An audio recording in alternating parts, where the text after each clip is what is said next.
Which controller has the longest battery life, the Xbox or the PS5? This morning I started my journey by going to the store and buying a pack of AA Duracell batteries because Xbox fans say those are the best ones to use for a standard controller.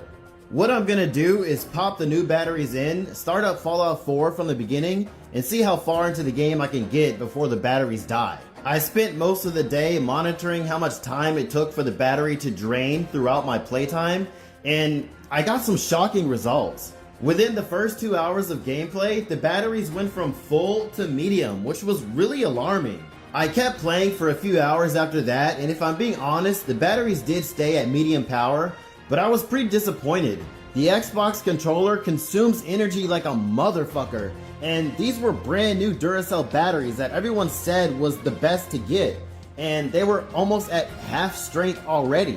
I mean, these batteries went from full power to 50% within 1 day. That's pretty bad, right? Now let's take a look at the PS5 controller. After making sure my PS5 controller was at full battery, I started my test.